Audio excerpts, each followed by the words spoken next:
আসসালামু আলাইকুম। Technique easy এডুকেশনের পক্ষ থেকে আপনাদের সবাইকে স্বাগতম জানাচ্ছি। প্রিয় শিক্ষার্থীরা, চলে আসলাম নতুন আরও একটা পর্ব নিয়ে। আজকের পর্বে আমরা এই প্রশ্নটার সমাধান করব। আমাদের এই প্রশ্নে বলা হলো y equal to x plus 5, y equal to minus x plus 5, y equal to 2। এই যে তিনটা সমীকরণ আমরা দেখতে পেলাম, এটা একটা সমীকরণ, এটা একটা তিনটা সমীকরণ দেওয়া। এই সমীকরণ তিনটি একটি ত্রিভুজের তিনটি বাহু নির্দেশ করে। আমরা জানি যে একটা ত্রিভুজের মধ্যে তিনটা বাহু থাকে, সেই তিনটা বাহু এই তিনটা সমীকরণ দ্বারা নির্দেশ করা হচ্ছে। এই সমীকরণ দ্বারা একটা বাহুকে নির্দেশ করা হচ্ছে, এটা দ্বারা একটা বাহুকে, এটা দ্বারা একটা বাহুকে। তাহলে তিনটা সমীকরণ দিয়ে তিনটা বাহুকে বোঝানো হচ্ছে। সেই তিনটি বাহু দিয়ে একটা ত্রিভুজ তৈরি হয়ে যাবে। আমাদেরকে বলল ত্রিভুজটির চিত্র আঁকো, মানে আমরা গ্রাফ পেপারের মধ্যে, ছক কাগজের মধ্যে চিত্র আঁকবো এবং সেই ত্রিভুজটির ক্ষেত্রফল নির্ণয় করো। ঠিক আছে, আমরা ত্রিভুজটার ক্ষেত্রফল নির্ণয় করতে আমাদের কাজ কয়টা? দুইটা। প্রথমত ত্রিভুজটা আঁকতে হবে, অর্থাৎ ছক কাগজে কাজটা করতে হবে, এরপর আমরা সেই ত্রিভুজটার ক্ষেত্রফল বের করব। তো প্রিয় শিক্ষার্থীরা, এই যে এখানে আমাদের তিনটা সমীকরণ দেওয়া আছে, তিনটা সমীকরণ থেকে আমরা তিনটা রেখা পাবো। এই সমীকরণটা, এটা একটা সরল সমীকরণ, সুতরাং একটা সরল রেখা পাবো, এটা দিয়ে একটা সরল রেখা পাবো, এটা দিয়ে একটা সরল রেখা পাবো, তিনটা সরল রেখা পাবো। আমি যদি একটু নাম্বারিং করি, যে এই সরল রেখাটা হচ্ছে 1 নাম্বার সরল রেখা, এটা হচ্ছে 2 নাম্বার সরল রেখা এবং এটা হচ্ছে 3 নাম্বার সরল রেখা। তাহলে আমরা যখন চিত্র আঁকতে যাব, আমি এখন একটু কথাবার্তা বলে নিচ্ছি বুঝার সুবিধার্থে। আমরা যখন চিত্র আঁকতে যাব, এটা এক্স অক্ষ, এটা ওয়াই অক্ষ। ওকে, ফাইন। এখন দেখেন 1 নং সমীকরণ দ্বারা যেই রেখাটা পাবো, মনে করেন এটা হচ্ছে সেই 1 নং রেখাটা। ঠিক আছে, এটা হচ্ছে 1 নং রেখাটা, এটা 1 নং রেখাটা। এরপরে 2 নংয়ের যে সমীকরণটা, এটা দিয়ে যেই রেখাটা পাবো, এটা হচ্ছে সেই রেখাটা, 2 নংয়ের রেখা। আচ্ছা, এরপরে যে 3 নংয়ের যেই রেখাটা পাবো, এটা হচ্ছে সেই রেখাটা, 3 নংয়ের রেখাটা। তো আমরা এই তিনটা রেখাকে আমাদের ছক কাগজের মধ্যে আমরা বসাবো। তিনটা রেখাকে, এই তিনটা রেখাকে যখন আমি ছক কাগজে বসাইলাম, ভালো করে খেয়াল করে দেখেন সবাই, আমি আপনাদেরকে চিহ্নিত করে দেখাই। এই 1 নং সরল রেখা এবং 2 নং সরল রেখা এই বিন্দুতে ছেদ করছে কিনা বলেন তো? 1 নং সরল রেখা, 2 নং সরল রেখা এই বিন্দুতে ছেদ করছে। অঙ্কর মূল জায়গাগুলো কিন্তু এই মুহূর্তে বলা হচ্ছে। এবার যখন অঙ্কটা করবো, খুব সহজে আমরা অ্যান্সারটা পেয়ে যাব। সবাই একটু খেয়াল করি, যখন আমরা ত্রিভুজটা অঙ্কন করতে যাব, এই তিনটা সমীকরণ অনুযায়ী তিনটা সরল রেখা বসাবো, আমরা দেখব 1 নং সরল রেখা, 2 নং সরল রেখা একটা বিন্দুতে ছেদ করছে। আমরা যদি এই বিন্দুটার নাম দিই এ বিন্দু, অবশ্যই এই বিন্দুর স্থানাঙ্ক আমাদের জানা দরকার। এই বিন্দুর স্থানাঙ্ক আমাদের জানা দরকার। আমরা জানি এক একটা বিন্দুর স্থানাঙ্ক বের করতে গিয়ে দুইটা মান লাগে, এক্সের মান, ওয়াইয়ের মান। তাহলে আমরা এই এ বিন্দুর স্থানাঙ্ক বের করব। এ বিন্দুর স্থানাঙ্ক কিভাবে পাবো? 1 নং সমীকরণ, 2 নং সমীকরণ যেই বিন্দুতে ছেদ করছে, সেটা হচ্ছে এ বিন্দুর স্থানাঙ্ক, সেটা হচ্ছে এ বিন্দুর স্থানাঙ্ক। ওকে, ফাইন। তার মানে আমরা 1 নং এবং 2 নং সমীকরণ সমাধান করব। 1 নং এবং 2 নং সমীকরণ সমাধান করব, আমরা ছেদ বিন্দুর স্থানাঙ্ক পেয়ে যাব। এরপর দেখেন 2 নং সমীকরণ এবং 3 নং সমীকরণ একটা বিন্দুতে ছেদ করছে। 2 নং এবং 3 নং একটা বিন্দুতে ছেদ করছে। যদি আমরা তার নাম দেই, এই ছেদ বিন্দুর নাম হচ্ছে বি, তাহলে এই বি এর স্থানাঙ্ক আমরা বের করব। কীভাবে করে বি এর স্থানাঙ্ক বের করব? 2 নং এবং 3 নং সমীকরণ আমরা সমাধান করব। 2 নং সমীকরণ এবং 3 নং সমীকরণ সমাধান করব, সহ সমীকরণ যেভাবে করে আপনারা সমাধান করা শিখেছেন। তো 2 নং এবং 3 নং এই দুইটা সমীকরণ আমরা সমাধান করলে ছেদ বিন্দুর মান পেয়ে যাব। এরপর আমরা দেখতেছি 1 নং এবং 3 নং এই বিন্দুতে ছেদ করছে। 1 নং এবং 3 নং এই বিন্দুতে ছেদ করছে, আমরা তার নাম দিলাম সি। আমরা এখন এই সি এর স্থানাঙ্ক বের করব, অর্থাৎ 1 নং এবং 3 নং এর সমাধান করব। এইভাবে করে যখন আমরা সমাধান করব, আমরা এই তিনটা বিন্দুর স্থানাঙ্ক পেয়ে যাব। এই তিনটা বিন্দুর স্থানাঙ্ক পেয়ে যাব। তো এই যে, তাহলে এখন একটা জিনিস খেয়াল করেন, আপনারা কেউ কেউ বলতে পারেন, স্যার আপনি না হয় এটা এখানে দেখাইলেন, কিন্তু আমরা চিত্রটা কি প্রথমে কীভাবে করে আঁকবো? চিত্রটা যে এইভাবে করে যাবে, এইভাবে যাবে, এইভাবে যাবে, এটা আমরা কীভাবে করে বুঝবো? না, আমরা প্রথমেই তো আর চিত্র আঁকবো না। আমি বোঝানোর জন্য, যাতে করে আপনারা খুব সহজে জিনিসটা ধরতে পারেন, এই জন্য আমি বুঝাইলাম। খেয়াল করে দেখেন, আমরা এখান থেকে এটা তো কনফার্ম, এটা তো আমরা নিশ্চিত যে একটা ত্রিভুজ যখন তৈরি করতে যাব, আমরা ত্রিভুজ যখন তৈরি করতে যাব, তখন এই একটা রেখা, এই একটা রেখা কোনো একটা বিন্দুতে ছেদ করবে, তো এটা তো কনফার্ম।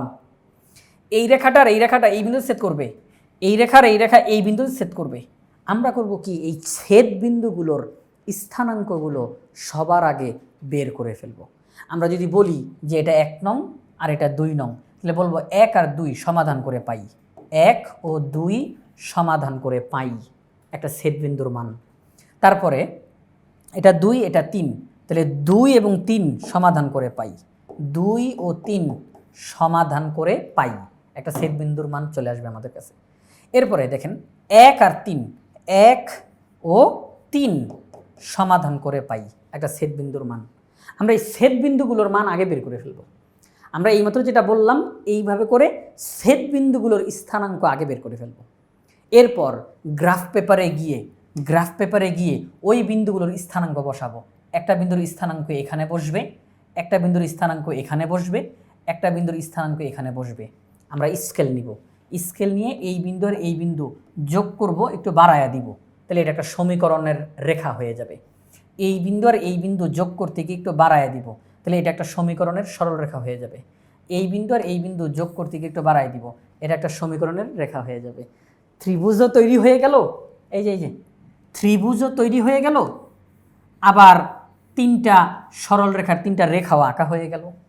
অতঃপর আমরা ত্রিভুজটার ক্ষেত্রফল বের করব, যেই পদ্ধতি আমরা জানি, হাফ মডুলাসের ভিতরে x1 y1 x2 y2 x3 y3 x1 y1, ওই সিস্টেমে। ঠিক আছে, তাহলে চলেন আমরা এখন অঙ্কটা করে ফেলি।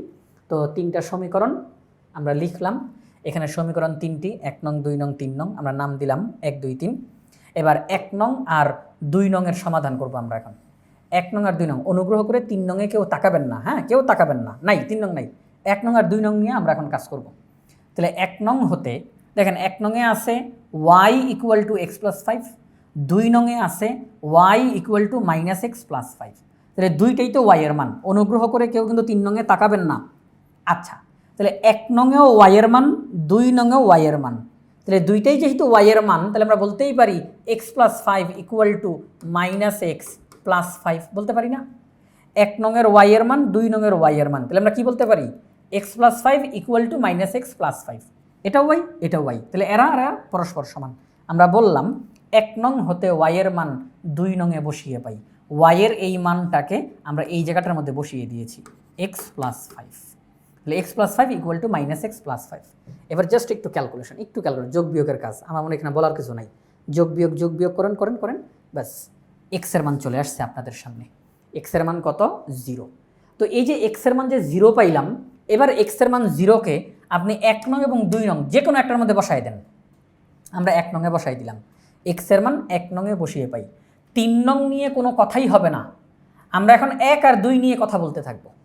তো x এর মান 1 নংয়ে বসিয়ে দিলাম, তাহলে এই যে দেখেন 1 নংয়ে x এর মান 0 বসাবো, এই যে 1 নংয়ে x এর মান 0 বসাবো, তাহলে y এর মান হবে 5, y এর মান কত? 5। তাহলে এই যে y এর মান 5 আসলো, তাহলে আমরা দেখলাম 1 আর 2 নং যখন আমরা সমাধান করছি, আচ্ছা 1 নং আর 2 নং এর সমাধান করা মানে কি? ছেদ বিন্দুর মান বের করা। 1 নং এবং 2 নং সমাধান করেছি, তার মানে হলো ছেদ বিন্দু। 1 নং এবং 2 নং সমীকরণ যেই বিন্দুতে ছেদ করেছে সেই ছেদ বিন্দুর মান বের করা। তাহলে 1 ও 2 নং রেখার ছেদ বিন্দুর স্থানাঙ্ক x, y, x এর মান বের হয়েছে 0, y এর মান বের হয়েছে 5। তাহলে আমরা 1 নং এবং 2 নং সমাধান করে আমরা ছেদ বিন্দুর মান বের করছি, হয়ে গেছে, একটা বিন্দুর মান পেয়ে গেছি। ত্রিভুজ তৈরি করতে হলে 3টা বিন্দু লাগবে, একটা বিন্দু বের হয়ে গেছে। এবার আসেন আবার আমরা সমাধানে চলে যাই। আমরা এখন 2 আর 3 সমাধান করব, 2 আর 3 এইমাত্র সমাধান করেছি 1 2, এখন সমাধান করব 2 3, 2 3। সুতরাং এখন আর কেউ 1 নংয়ে তাকাবেন না, এখন 2 আর 3 সমাধান করেন। 2 নং সমীকরণ, 3 নং সমীকরণ, 2 নং সমীকরণ, 3 নং সমীকরণ। এখন দেখেন তার মানে 1 নংটা থাকবে না, তাহলে আমরা 3 নংয়ে y এর মান 2, তাহলে এই 2 যদি 2 নংয়ে বসিয়ে দেই, y এর জায়গাতে 2 বসিয়ে দিই, 3 নংয়ের y এর মান 2 নংয়ে বসিয়ে দিলাম, তাহলে আমরা x এর মান পেয়ে যাব। তাহলে প্লাস এই যে দেখেন -x এই সাইডে আসলে হবে 2 + x = 5, তাহলে x = 5 - 2, তাহলে x এর মান কত? 3। আমরা x এর মান পেয়ে গেছি 3, x এর মান কত? 3। এই যে x এর মান আমরা 3 পেয়ে গেলাম, তাহলে আমাদের x এর মান এখানের মধ্যে চলে আসছে, এই যে দেখেন। তাইলে এই যে 3 নং হতে y এর মান 2 নং এ বসিয়ে পাই x এর মান 3।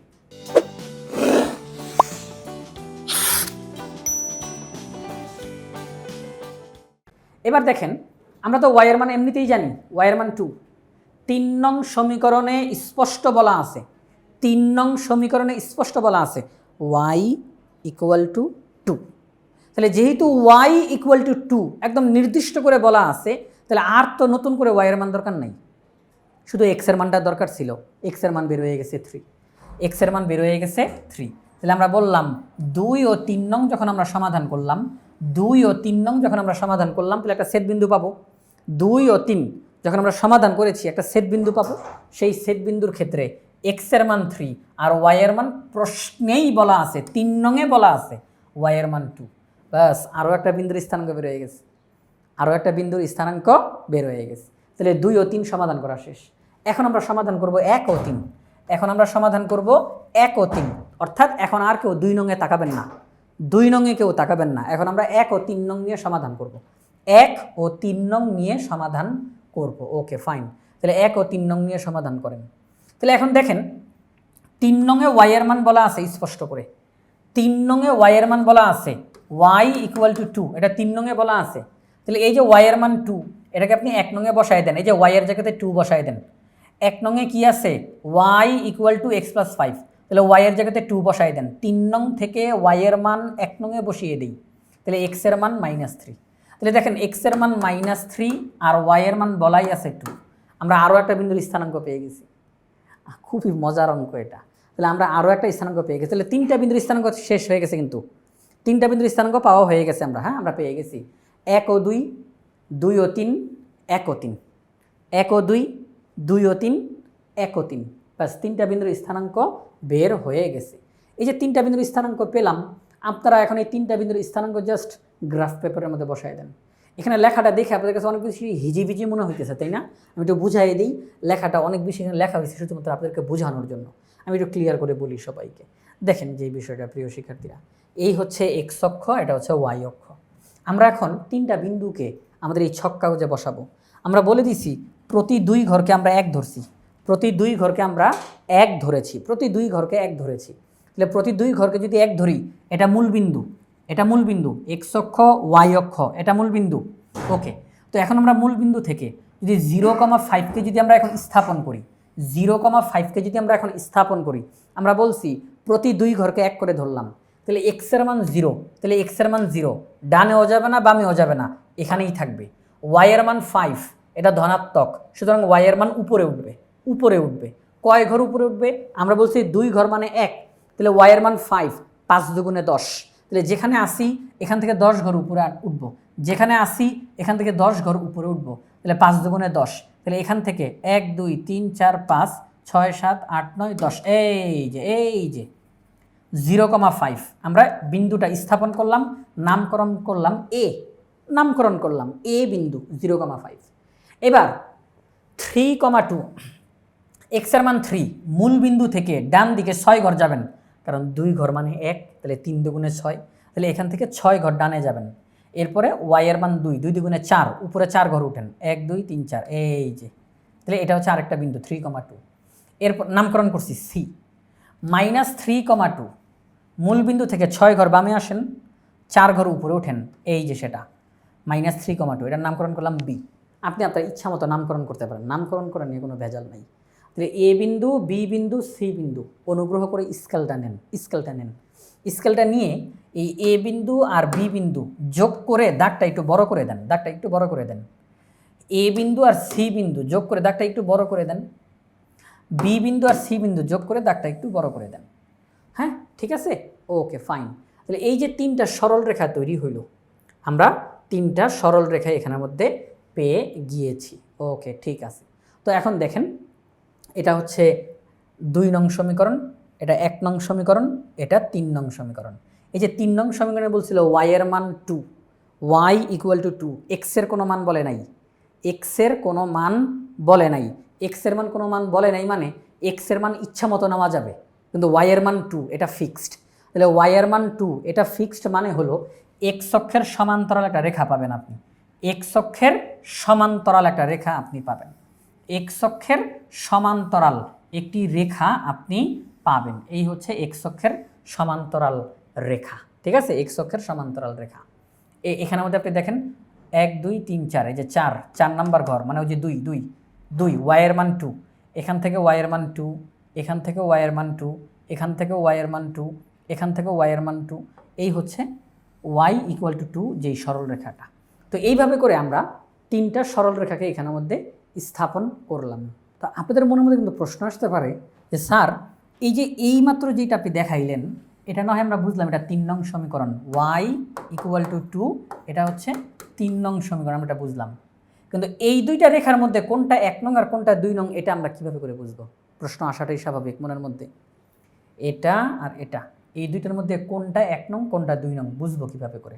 খুব সহজ, খুব সহজ, কিন্তু প্রশ্নটা ভালো। সেটা হচ্ছে আপনি 1 নংয়ে যেই সমীকরণটা ছিল, 1 নংয়ের সমীকরণটা কী ছিল? 1 নংয়ের সমীকরণটা ছিল y = x + 5, এটা ছিল 1 নংয়ের সমীকরণটা। তো আপনি একটা কাজ করেন, খেয়াল করে দেখেন তো, এই বিন্দুতে যেই মান আছে 0,5, আপনি কিন্তু নামকরণ করেন নাই, এই যে নামকরণ করেন নাই, মনে করেন নামকরণটা কিভাবে করবেন এটা বোঝানোর জন্য আমি এখন কথাটা বলতেছি। নামকরণ কিভাবে করে করবেন এটা বোঝানোর জন্যই কথাটা বলতেছি। আমি জানি না এটা 1 নং নাকি এটা 1 নং, আমি জানি না। এ বিন্দুর যেই মান 0,5, এটা কি x এর মান, এটা y এর মান। আচ্ছা, x এর মান 0, এখানে বসান তো x এর মান 0, তাহলে y এর মান কত আসে? 5, y এর মান 5। আচ্ছা, তাহলে 0,5 1 নংয়ে বসাইলে ঠিক হয়। তাহলে মানে এই বিন্দুটা 1 নং রেখার উপর অবস্থিত, কারণ এই 0,5 1 নং সমীকরণে সত্য, তাহলে এটা 1 নং সমীকরণে অবস্থিত। আরও আমরা ক্লিয়ার হব, এই রেখার উপর অবস্থিত আরেকটা বিন্দু এটা, এই যে দেখেন, এই যে এই রেখাটা একটা বিন্দু তো গেল, আরেকটা বিন্দু এই যে এটা এই রেখাটার উপর অবস্থিত। আচ্ছা, এই বিন্দুর মান কত? -3,2। আপনি এখন করবেন কি, 1 নং সমীকরণে x এর মান -3 বসান তো, -3, তাহলে কত আসে? 2, y এর মান 2, তাহলে x এর মান -3, y এর মান 2, তার মানে এই বিন্দুটা 1 নং সমীকরণে সত্য। তাহলে এই বিন্দুটাও 1 নং সমীকরণে সত্য, এই বিন্দুটাও 1 নং সমীকরণে সত্য, তাহলে এই দুইটা বিন্দুই কিন্তু 1 নং সরল রেখার উপর অবস্থিত। এটার নাম হচ্ছে 1 নং সমীকরণ, এটা হচ্ছে 1 নং সমীকরণ, আমরা পেয়ে গেছি। কারণ 1 নং সমীকরণে অবস্থিত এই দুইটা বিন্দুই আমরা দেখছি 1 নং সমীকরণে সত্য হয়, এই দুইটা বিন্দুই 1 নং সমীকরণে সত্য হয়। আচ্ছা, এবার এটা কত নং? এটা কি 2 নং? কেমনে বুঝবেন? 2 নংয়ের সমীকরণটা কী ছিল? y = -x + 5। আমি এখানে লিখে দেখাচ্ছি, আপনাকে তো লিখতে হবে না, কারণ আপনার সামনে তো আপনি খাতার মধ্যে অলরেডি উপরে লিখেই আসছেন। আপনি একটু তাকাবেন, মুখে একটু হিসাব করেন, x এর মান বসাইলে y এর মান এটা ঠিক আসে, x এর মান বসাইলে y এর মান ঠিক আসে, হ্যাঁ ঠিক আছে। তো তাহলে এখন দেখেন, এই বিন্দুটা এই রেখার উপর অবস্থিত, এই যে এই রেখাটা এটার উপর অবস্থিত, x এর মান 0, x এর মান 0, তাহলে কত হয়? y এর মান 5, তাহলে y এর মান 5, ওকে ফাইন, ঠিক আছে। এবার এই বিন্দুটাও তো এই রেখার উপর অবস্থিত, এই রেখাটার উপর অবস্থিত, x এর মান 3 বসান, x এর মান 3 বসান, -3 + 5, তাহলে কত হয়? 2, y এর মান 2। তাহলে দেখলাম এই বিন্দুটাও এই সরল রেখা, এই যে এই সমীকরণটাকে সত্য প্রমাণ করে। তাহলে এই দুইটা বিন্দুই এই সমীকরণকে সত্য প্রমাণ করে, তার মানে এই রেখাটা হচ্ছে 2 নং সমীকরণ। আশা করি আপনারা সবাই ক্লিয়ার হয়েছেন, কোনো রকমের কনফিউশন আশা করি আর নাই, সব কিছু বিস্তারিত ব্যাখ্যা দেওয়া হয়ে গেল। আসলে আমাদের চিত্র আঁকা শেষ। 1 নং সরল রেখা, 2 নং সরল রেখা, 3 নং সরল রেখা, তিনটা সমীকরণকে আমরা ছক্কাগজে স্থাপন করলাম, আমরা একটা ত্রিভুজ পেয়েছি, এই যে ত্রিভুজটা ABC, আমরা একটা ত্রিভুজ পেয়েছি ABC। সমীকরণের সেই তিনটা রেখা দ্বারা আমরা একটা ত্রিভুজ পেয়েছি, ABC ত্রিভুজ। তাহলে একটা কাজ আমাদের শেষ হয়েছে, যে সমীকরণ 3টির মাধ্যমে তোমরা চিত্রটি অঙ্কন করো, ত্রিভুজের চিত্র অঙ্কন করো। ত্রিভুজের চিত্র অঙ্কন করলাম, এখন কি বলছে? ক্ষেত্রফল নির্ণয় করো। আমরা ক্ষেত্রফল নির্ণয় করব। ক্ষেত্রফল নির্ণয়ের ক্ষেত্রে আমরা এই সূত্রটা অ্যাপ্লাই করে ফেলবো, যেটা আমাদের জন্য অনেক বেশি সহজ হয়। হ্যাঁ, হাফ মডুলাসের মধ্যে x1 y1 x2 y2 x3 y3 x1 y1, আমরা এই সূত্রটা অ্যাপ্লাই করে ফেলবো। বর্গ একক, এই সূত্রটা অ্যাপ্লাই করে ফেলবো। তো আমরা এই ক্ষেত্রে ঘড়ির কাঁটার বিপরীত দিকে যেতে হবে। আমরা যদি এই বিন্দু থেকে স্টার্ট করি, এমনি বলার জন্য বলতেছি, যদি এখান থেকে স্টার্ট করি, ঘড়ির কাঁটার বিপরীতে যাব, ঘড়ির কাঁটা এইদিকে যায়, এই যে ঘড়ির কাঁটা এইদিকে যাবে, কিন্তু আমরা বিপরীতে যাব, তাহলে এই বিন্দুর স্থানাঙ্ক 3,2, ঠিক আছে, 3, 2। এরপরে যাব উল্টা দিকে 0,5, এরপর আসবো এখানে -3, 2, এরপর আবার যাবো এখানে 3, 2, ওকে, বর্গ একক। এবার আমরা ক্যালকুলেশন করলে আমাদের রেজাল্ট বের হয়ে আসবে। ক্যালকুলেশনটা কীভাবে করতে হয়, আগের অঙ্কগুলো অলরেডি করা হয়ে গেছে, সুতরাং আপনাদেরকে কোনো বিরক্ত করব না, আপনারা জানেন। গুণ গুণ গুণ গুণ গুণ গুণ, ঠিক আছে, চলেন ক্যালকুলেশনটা এখান থেকে দেখাই দিই। এই যে ক্যালকুলেশন, 3 × 5 = 15 প্লাস 2 × 0 = 0 প্লাস 3 × 2 = 6, তবে মাইনাস থাকার কারণে প্লাসে মাইনাসে মাইনাস, এখানে প্লাস হওয়ার কথা কিন্তু যে মাইনাস, মাইনাসের ক্ষমতা বেশি, প্লাসে মাইনাসে মাইনাস, 3 × 2 = 6। এবার এই পাশে, এবার সূত্রতে কী হবে, সব মাইনাস হবে। আমি যখন এখান থেকে যখন স্টার্ট করি, এক্সের মান দিয়ে যখন স্টার্ট করি তখন যোগ, আর যখন ওয়াইয়ের মান দিয়ে স্টার্ট করব তখন বিয়োগ। তাহলে এখন হবে বিয়োগ, এখন কি হবে বিয়োগ, -2 × 0 = 0, এই যে এটা -0। এবার -3 × 5 = 15, তবে মাইনাসে মাইনাসে প্লাস, এখানে কিন্তু একটা মাইনাস হওয়ার কথা, মাইনাস আর -15, এই যে এরকমটা হওয়ার কথা, তো মাইনাসে মাইনাসে প্লাস, একবারে লিখে ফেলছে আর কি, একবারে লিখে ফেলছে। আমি যদি এক লাইন তোকে ভেঙে একটু দেখাই, এক লাইন করলাম বাড়তি একটুখানি, 3 × 5 = 15 যোগ 2 × 0 = 0 যোগ -6, ওকে ওকে, এগুলো শেষ। এবার এটা, এবার হবে বিয়োগের কাজ, বিয়োগ 2 × 0 = 0 বিয়োগ -3 × 5 = 15 বিয়োগ 3 × 2 = 6, ঠিক আছে, এই হচ্ছে বিষয়। এবার 15, 0, প্লাসে মাইনাসে -6, -0, মাইনাসে মাইনাসে +15, -6, ক্লিয়ার, ওকে। 15, 15, 30, 15, 15, 30, আর -6, -6, -12, তাহলে কত হয় 18, মানে 18, 9 × 2 = 18, রেজাল্ট বের হয়ে গেছে, রেজাল্ট বের হয়ে গেছে 9 বর্গ একক। আমরা যেই ত্রিভুজটা পেয়েছি এখানে, সেই ত্রিভুজের ক্ষেত্রফল হলো এই যে ABC, ত্রিভুজের ক্ষেত্রফল হলো 9 বর্গ একক।